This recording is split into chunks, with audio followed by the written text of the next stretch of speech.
Hello नमस्कार दोस्तों। तो कैसे हैं आप लोग? उम्मीद है कि आप लोग अच्छे बिल्कुल भी नहीं होंगे, क्योंकि कल ही आपका एसएससी का जो कैलेंडर से रिलेटेड जो ऑफिशियल नोटिस आउट हुआ है ना, वो आप लोग देख के थोड़ा सा परेशान हो गए होंगे। आप लोगों को उम्मीद थी कि एग्ज़ाम हमारा टाइम से होगा, पर ऐसा बिल्कुल भी नहीं होने वाला है। बहुत सारे चेंजेस भी हुए हैं, क्योंकि एग्ज़ाम जो हमारा अभी तक ले रहा था वो वाली कंपनी भी आपकी चेंज हो चुकी है, वेंडर पूरा चेंज हो चुका है। ठीक है, चलो देखते हैं आगे कि इसमें क्या क्या है। तो कल जो हमारा नोटिस आया था, अगर हम उस नोटिस की बात करते हैं, ये देखिए नोटिस आया था पहला। उसमें क्या लिखा है कि the calendar of examinations for the year 2025-26 में इज अंडर रिव्यू। ठीक है, इसका क्या मतलब है? अंडर रिव्यू का मतलब ये है कि अभी ये रिव्यू में चल रहा है ना।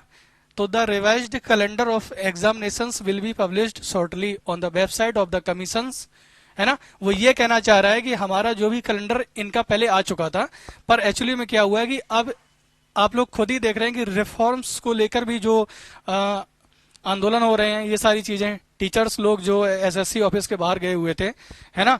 और जो सबसे बड़ा मुद्दा जो एसएससी सीजीएल 2024 में हुआ है, इतना बड़े लेवल पे जो स्कैम हो रखा है, तो इन सभी चीजों को देखते हुए हो सकता है कि एसएससी कुछ रिफॉर्म्स इसमें कर रही होगी, इसलिए ही इसमें इतना टाइम लग रहा है। ठीक है, अब रिफॉर्म्स जो है वो क्या क्या हो सकते हैं, इसीलिए उसने नोटिस जारी कर दिया है कि अभी जो है वो हमारा अंडर रिव्यू में चल रहा है। इसके बाद नोटिफिकेशन आपका जो कैलेंडर वाला है, कैलेंडर वाला आपको बहुत जल्द, ऐसा नहीं कि बहुत इसमें टाइम लगेगा, आई थिंक मुझे लग रहा है कि 1 मंथ के अंदर में आपको कैलेंडर मिल जाएगा और सारे एग्जाम्स की डेट भी मिल जाएगी। जैसे कि आप सभी को पता है कि फेज जो 13 वाला था वो आने वाला था, लेकिन वो भी आपका पोस्टपोन हो चुका है इसी के कारण। और सीजीएल हमारा 22 अप्रैल को नोटिफिकेशन उसका आने वाला था, वो भी अब आपका नहीं आएगा, है ना। और वो कब आएगा, इन सब के बारे में हम लोग धीरे धीरे चर्चा करते रहेंगे।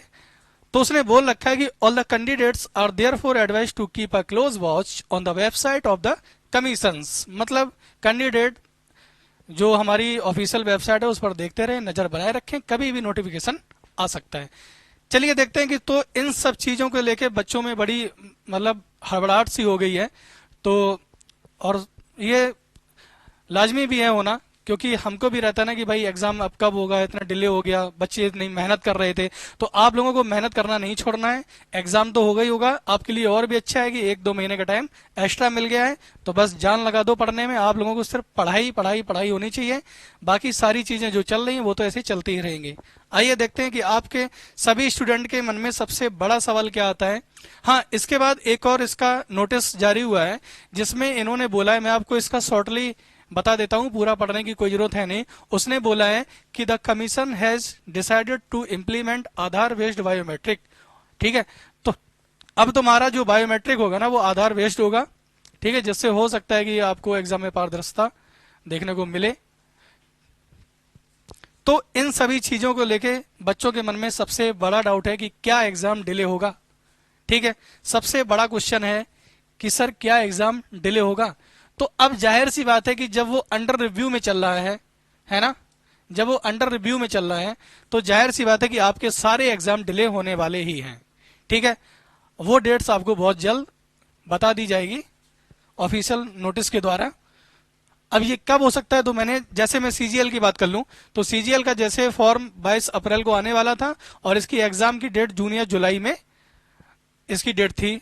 ठीक है, पर अब मुझे लग रहा है कि ये एग्जाम आपका अगस्त अगस्त में जा सकता है। बिल्कुल जी हाँ, आपने सही सुना, अगस्त में जा सकता है, इसकी पूरी पूरी उम्मीद है। इसको आप 100% मत मान लेना, सभी टीचर्स का एक अनुमान ही होता है। ठीक है, इसके बाद दूसरा सबसे बड़ा क्वेश्चन क्या रहता है बच्चों का कि सर नोटिफिकेशन कब आएगा। ठीक है, नोटिफिकेशन कब आएगा किसका, एसएससी सीजीएल का।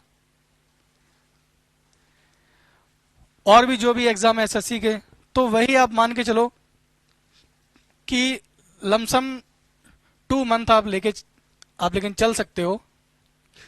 इस बीच में आपके जो भी रिफॉर्म्स हैं या फिर जो भी प्रक्रिया होगी उसकी एसएससी के द्वारा पूरी हो जाएगी और बहुत जल्द आपको नोटिफिकेशन देखने को मिल जाएगा। ठीक है, तैयारी में आपकी कमी नहीं होनी चाहिए, बाकी का कोई दिक्कत नहीं है, ये सब चलता ही रहता है। आप सभी को पता है कि 2024 में भी इतना बड़ा स्कैम हुआ है, तो इन सब चीजों का मुद्दा जब उठाया गया है तो एसएससी सारी चीजों को देख रहा है।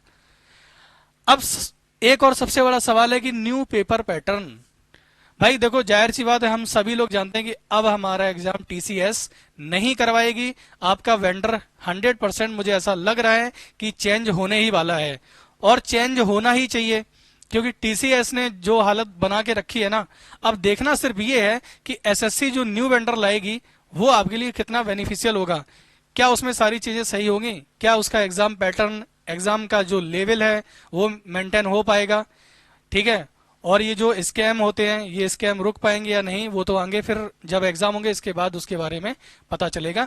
लेकिन जाहिर सी बात है कि आपका वेंडर 100% चेंज ही होगा। अब वेंडर चेंज होने से क्या होता है कि ऐसा हो सकता है कि अगर किसी एग्जाम का वेंडर चेंज हो रहा है तो हो सकता है कि पैटर्न थोड़ा बहुत चेंज होने को मिल जाए। लेकिन मैं पैटर्न की बात कर रहा हूं, मेरे शब्दों पर ध्यान देना, मैं सिलेबस की बात नहीं कर रहा हूं। अगर सिलेबस की बात है ना, तो सिलेबस आपका वही रहने वाला है। सिलेबस में कोई भी झोल नहीं होने वाला है, जो आपका चल रहा था वही रहेगा। पैटर्न में ऐसा हो सकता है कि वो कुछ मतलब अपना एस्टिमेट बना रहे हो कि हाँ कुछ ऐसा हो जाए तो शायद ऐसे पेपर अच्छी तरीके से हम लोग मतलब करवा सकें, तो वो उनका टेंशन है, वो अपना कर लेंगे। ठीक है। तो आप ये मान के चलिए कि आपका न्यू पेपर पैटर्न हो सकता है, लेकिन सिलेबस में कोई चेंजमेंट नहीं होगी। भाई सिलेबस में नहीं होगी कि मतलब क्या है? जैसे जैसे मैंने बोला, जैसे मैथ्स की मैं बात करता हूं, क्योंकि मैं मैथ्स का एजुकेटर हूं, मैं मैथ्स पढ़ाता हूं, तो मैथ्स पे ही बात करता हूं। जैसे मैंने मैथ का कोई भी चैप्टर ले लिया, मैंने ले लिया प्रॉफिट लॉस, ठीक है। अब इसमें आप क्या ही चेंज करेंगे, है ना? तो सिलेबस कोई चेंज नहीं होगा, जितने आ रहे थे वहीं से आएगा, सारी चीजें वैसी ही चलेगी। बस पैटर्न में अगर थोड़ा बहुत चेंज होगा तो वो देखने को आप सभी को मिल ही जाएगा। इसके बाद एक और बच्चों के मन में एक सवाल आता है कि क्या पीवाईक्यू लगाना बेकार? ये एक इतना बड़ा मुद्दा है ना, जिसके पीछे आप देख लेना कि सॉरी, हाँ, ये एक ऐसा मुद्दा है कि इसके पीछे आप लोग देख लेना कि भाई इसको लेके ना सब लोग बौखलाए हुए हैं। क्योंकि कुछ टीचर्स भी हैं हमारे, कुछ महान लोग भी हैं जो यूट्यूब पर आते हैं और उसमें लिख देते हैं आके थंबनेल पे कि अब पीवाईक्यू लगाने का कोई मतलब नहीं रहा है, पीवाईक्यू लगाना ही नहीं है, हम बताएंगे कैसे करना है, हम कोर्स लॉन्च करेंगे, है ना, हम कोर्स लॉन्च करेंगे, उसमें लिखेंगे न्यू वेंडर के सारे सवाल यहीं से आने वाले हैं। ये सब बहकावे में आने की कोई जरूरत आपको है ही नहीं, बिल्कुल भी। ठीक है। मैं बिल्कुल खुली बात करता हूं, जो भी कहूंगा ना एकदम, क्योंकि मैं उस जगह से उठ के आया हूं। ठीक है। तो मुझे पता है कि स्टूडेंट के मन में क्या क्या चीजें चल सकती हैं और क्या क्या चल रही होंगी इस टाइम। तो पीवाईक्यू आपके लिए वेंडर चेंज हो या ना हो या कुछ भी हो, पीवाईक्यू हमेशा आपके लिए बेनिफिशियल थे और रहेंगे। ठीक है। पीवाईक्यू में क्या होता है कि हमको पीवाईक्यू लगाने ही चाहिए, तो पीवाईक्यू लगाना बेकार बिल्कुल भी नहीं है। मैं सभी से रिक्वेस्ट करता हूं कि सभी लोग पीवाईक्यू पर सबसे पहले फोकस करेंगे। ठीक है। क्योंकि जो भी वेंडर आता है ना, वो पहले देखता है कि एग्जाम का पैटर्न मतलब पीवाईक्यू में कैसा पूछा है। कुछ नहीं होता है। टीसीएस भी अपना इतना बेकार पेपर बना नहीं रही थी। समस्या उसके साथ क्या थी कि उसने जो सीजीएल जो आगे जो भी एग्जाम रहे थे, जो अभी हाल ही की मैं बात कर रहा हूँ, जो सीजीएल 2024 हुआ था, उसमें समस्या क्या था कि उसने सही से एक तो थोड़ा सा लेवल सेट नहीं कर पाया, ऊपर से लेवल भी अगर सेट नहीं हुआ था कोई बात नहीं, लेकिन जो क्वेश्चंस रॉन्ग हुए ना, पहली शिफ्ट में 9 और दूसरी शिफ्ट में 10 क्वेश्चन जो रॉन्ग हुए ना, उसकी वजह से जिसको जॉब मिलनी चाहिए थी उसको नहीं मिली, और जिसको नहीं मिलनी चाहिए थी उसको मिल गई है। ठीक है। तो ये लक वेस्ट भी थोड़ा यहाँ पर हो गया था। तो अब जिसको मिल गई है, अब वो तो नहीं चाहेगा, वो तो आके यही बोलेगा कि हाँ मैंने बहुत पढ़ाई की, ये किया वो किया, है ना। लेकिन सच्चाई जो है वो हमारी कुछ और ही है। तो अगर अब हम बात करते हैं, जैसे मैंने कहा कि पीवाईक्यू, तो पीवाईक्यू जो है वो आपको लगाने हैं, ये बिल्कुल भी बेकार नहीं है। ठीक है। क्योंकि यहां से क्या रहता है कि जब भी एग्जाम होगा ना, तो तब आप देखेंगे कि हाँ सर ने बिल्कुल सही कहा था, पीवाईक्यू हमारे बेकार नहीं हुए हैं, ये हमेशा इंपॉर्टेंट थे और रहेंगे। तो कोई भी पीवाईक्यू छोड़ के जाए ऐसी गलती बिल्कुल मत करना, और किसी के बहकावे में बिल्कुल मत आ जाना। क्योंकि लोग क्या करेंगे कि बहकावे में आके छलावे में आपके साथ आएंगे और अपना कोर्स लॉन्च करवाएंगे और अपना कोर्स बेचेंगे और कुछ नहीं होगा, है ना। और बाद में जब आप जाएंगे एग्जाम देने, तब आप कहेंगे कि सर पीवाईक्यू तो आ रहे थे, ठीक है। इसके बाद एक मुद्दा जो ये बहुत चल रहा है, थोड़ा सा हम लोग इस पर भी बात कर लेते हैं कि सीजीएल 2024 कोर्ट केस अपडेट। सभी को पता है कि अब हियरिंग्स जो है आपकी 22 अप्रैल को आनी है। एक नोटिस एसएससी के पास इसका आ गया था, जो उसमें कोर्ट में केस में जो नोटिस आया था उसमें क्या लिखा था कि जिनका भी सिलेक्शन हो चुका है वो मतलब सब्जेक्ट टू आउटकम है, मतलब उनका भी फिक्स नहीं है। तो जो हमारे माननीय कोर्ट का आदेश होगा उसके हिसाब से सारी चीजें की जाएंगी। पर इससे बच्चों का इफेक्ट क्या पड़ रहा है, उन इम्पैक्ट उनके ऊपर क्या पड़ रहा है, हम लोग उस पर बात करते हैं। सबसे ज्यादा उन लोगों का मैं उनसे कहना चाह रहा हूं कि जो ओवर एज नहीं हुए हैं, जो 2025 का पेपर दे लेंगे, मैं सभी से रिक्वेस्ट करता हूं कि 2024 वाला कोर्ट केस हो चुका है, 22 अप्रैल की हियरिंग्स आने वाली है। अब वो हियरिंग्स आप उस पर छोड़ दीजिए, अब जो एग्जाम है ना आप उस एग्जाम पर फोकस करिए।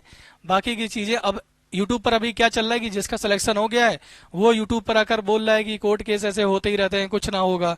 ठीक है, जिसका नहीं हुआ है, और जो टीचर्स भी कुछ लोग ऐसे हैं, मैं किसी का नाम लेना नहीं चाहूंगा क्योंकि टीचर्स की बात करना भाई, अगर हमने बात शुरू कर दी ना तो आप कहेंगे कि सर आप धोती खोल रहे हैं सबकी, है ना। ऐसा मैं मतलब चाह नहीं रहा हूं कि मैं कुछ करूं।